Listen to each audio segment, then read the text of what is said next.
What's under the hat today? Let's take a look, shall we?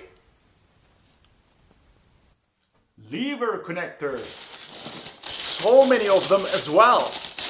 These are really cool components to connect wires with, and they're really easy to use. Continue watching and I'll show you how you can use these on your own projects.